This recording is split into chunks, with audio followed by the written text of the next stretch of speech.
لما رزقوا منها من ثمرة الرزق قالوا هذا الذي رزقنا من قبل وأتوا به متشابها. جنت کے اندر پھل ملیں گے طرح طرح کے. دنیا کے اندر جو فروٹ ہے اسی طریقے سے جنت کے اندر بھی فروٹ ہیں، لیکن کھانے کے بعد لذت کے اندر اس کے مزہ کے اندر چینجنگ آ جائے گی. وہ کہے گا یہ تو جنت ہی کی طرف سے، یہ تو دنیا ہی کی طرح دیکھنے میں تو سیب ہے لیکن کھانے میں بڑا مزہ آیا. وَأَزْوَاجٌ مُطَهَّرَةٌ، فرمایا اس جنت کے اندر پاک لڑکیاں ہیں. وَأَزْوَاجٌ مُطَهَّرَةٌ، جن لڑکیوں کو اللہ تعالیٰ نے پاک رکھا ہوا ہے، پاک کر کے رکھا ہوا جنتیوں کے لیے.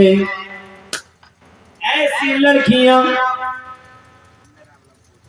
جس کے بارے میں اللہ کے نبی جناب محمد رسول اللہ صلی اللہ علیہ وسلم فرماتے ہیں اگر وہ جنت سے جھانک دے دنیا کے طرف تو پوری دنیا روشن ہو جائے، پوری دنیا روشن ہو جائے، پوری دنیا چمک جائے. اور اگر وہ دنیا میں جھانک رہے ان کا دوپٹہ دنیا میں اگر پھینک دیا جائے تو اس دوپٹے کی قیمت آسمان و زمین کے اندر جتنے خزانے ہیں اس دوپٹے کی قیمت کے برابر بھی پوری دنیا کے خزانے نہیں پہنچ سکتی ہے.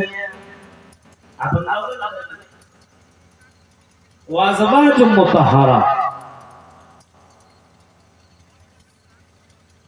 جنت کے اندر اللہ تعالیٰ نے جو چیزیں رکھی ہے اس کا بیان اللہ تعالیٰ نے کیا. پاک کی ہوئی لڑکی ہے.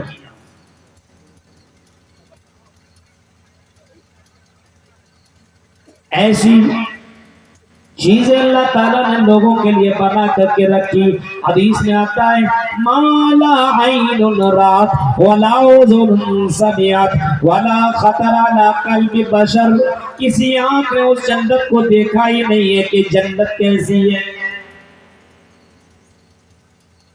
جنت کو جو اعلیٰ لیول کا جنت ہے، جنت الفردوس جسے کہا جاتا ہے، اللہ کے نبی صلی اللہ علیہ وسلم نے کبھی فرمایا تھا لوگوں اگر جنت ہی مانگنی ہے، اگر جنت کا ہی سوال کرنا ہے تو جنت الفردوس کا تم سوال کیا کرو، جنت الفردوس مانگا کرو.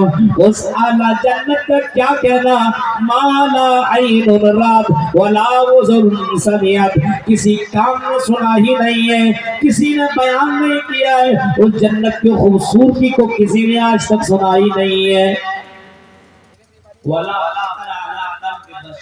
کسی کے دل میں خیال تک بھی نہیں آیا ہے کہ جنت کیسی ہے. اتنا بیوٹیفل جنت آپ سمجھ سکتے ہیں. جنت کے اندر موت نہیں، جنت کے اندر ٹینشن نہیں، جنت کے اندر بڑھاپا نہیں، جنت کے اندر بیماری نہیں، جنت کے اندر کسی طریقے سے کوئی پریشانی نہیں. اس جنت کی بشارت کن کو سنائے؟ آمنو، جن لوگوں نے ایمان لایا. اب ہم اور آپ کہیں گے کہ ہم نے بھی ایمان لایا ہے، ہم نے بھی کلمہ لا الہ الا اللہ پڑھا ہے. اللہ کہتا ہے ایسا کلمہ پڑھنے والا جھوٹا ہے. لا الہ الا اللہ ہم اور آپ پڑھتے ہیں لیکن اللہ کی ذات کے پر بھروسہ ویسا نہیں ہے جیسا بھروسہ ہونا چاہیے. اللہ کی ذات کے پر بھروسہ نہیں ہے، ہمارا اور آپ کا توکل اللہ کی ذات کے پر نہیں ہے.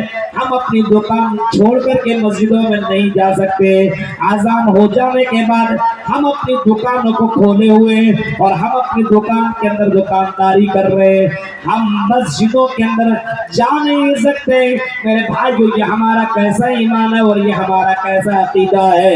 اللہ کی ذات کے پر توکل ہے ہی نہیں، اللہ کی ذات کے پر بھروسہ نہیں ہے. اسی وجہ سے اللہ کے نبی صلی اللہ علیہ وسلم نے فرمایا من قال لا الہ الا اللہ دخل الجنہ، جس نے اپنی زبان سے لا الہ الا اللہ کہا وہ جنت کے اندر داخل ہوگا. کہیں فرمایا خالصا من قلبی، جس نے دل سے کہا کہہ دیا لا الہ الا اللہ. بہت سے لوگ لا الہ الا اللہ کہنے والے ہیں لیکن اللہ کی ذات کے اوپر ویسا بھروسہ نہیں ہے جیسے صحابہ، جیسے سلف صالحین کو اللہ کی ذات کے اوپر بھروسہ تھا. آج مسلمان کو اللہ کی ذات کے اوپر بھروسہ نہیں.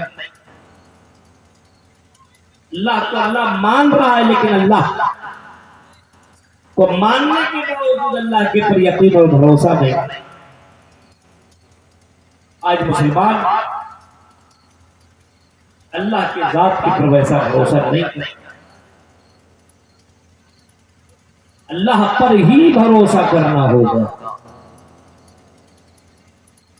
آج دیکھیے بہت سے لوگوں کو شادی ہونے کے بعد جو 4 سال تک بچے نہ ہو تو پھر گیا بابا کے پاس، قبر والوں کے پاس، فلا فلا مزار کے پاس پہنچ گیا، دے دے بابا، دے دے بابا، دے دے بابا. وہ کیا دے گا؟ ضعف الطالب والمطلوب. قرآن کہتا ہے کہ مانگنے والا بھی کمزور اور جس سے مانگا جا رہا ہے وہ بھی کمزور. 2 4 10 سال تک بچے نہ ہوئے تو یہاں سے وہاں دوڑے، وہاں سے یہاں دوڑے، کبھی اس بابا کے پاس کبھی اس بابا کے پاس. اللہ کہہ رہا مانگنے والا تو بھی کمزور اور جس سے تو مانگ رہا ہے وہ بھی کمزور. کمزور سے تم مانگ رہا ہے، جس سے مانگ رہا ہے ایان یناسون، اس کو اتنا بھی معلوم نہیں ہے کہ تمہارا زندہ اپنے قبر سے کب کیا جائے گا. ایسی ہستیوں سے تم مانگ رہا ہے. اللہ فرماتا ہے ومن اضل ممن يدعو من دون الله من لا يستجيب له الى يوم القيامه. قرآن کہتا ہے سنو اے دنیا کے لوگوں، جن لوگوں کو تم پکار رہے ہو، ومن اضل ممن يدعو من دون الله، اس سے پڑھ کر کہ گمراہ کوئی دوسرا نہیں ہو سکتا ہے جو اللہ کو چھوڑ کر کے دوسروں کو پکارے. اللہ یستجیب له الى یوم القیامہ. قرآن کہتا ہے کہ قیامت تک اس کی پکار کو وہ سن نہیں سکتا. ابھی سنی نہیں پا رہا تو دے گا جواب کیا دے گا؟ من لا یستجیب له الى یوم القیامہ. قیامت تک اس کو جواب نہیں دے سکتا ہے. قیامت تک اس کو جواب وہ کیا دے گا؟ وہ خود کمزور ہے، وہ کیا دے گا؟ اسی وجہ سے آج دیکھیں مسلمانوں کو آج اللہ کی ذات کے پر بھروسہ نہیں ہے. نماز کچھ نہیں، روزہ کچھ نہیں، عبادت کچھ بھی نہیں. ہاں اور بس اللہ پر بھروسہ کہاں؟ اللہ پر بھروسہ ہے. آج مسلمانوں کو ذرا دیکھیے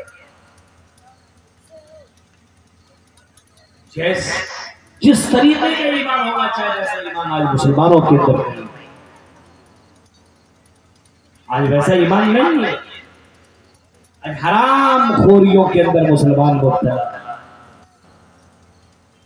حلال کمائی کے اوپر یقین نہیں ہے اس کو. حرام خوریوں میں یہ قوم مبتلا ہوتی. غور کیجئے میرے بھائی. حالانکہ اللہ کے نبی صلی اللہ علیہ وسلم فرماتے ہیں کہ حرام کھانے والا جنت میں نہیں جائے گا.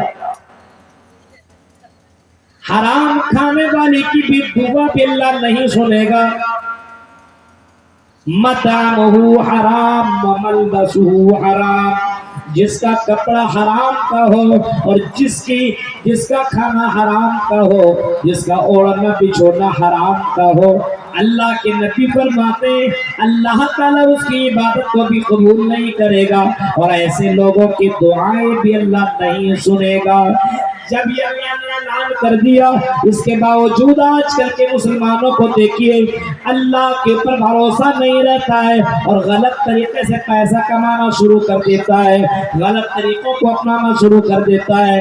فرمایا آمنوا وعملوا الصالحات، ایمان لاؤ اور نیک عمل کرو. والذین آمنوا وعملوا الصالحات اولئک اصحاب الجنہ ہم فیہا خالدون. یہ جنتی ہے اور یہ جنت کے اندر ہمیشہ رہیں گے جو مومن اور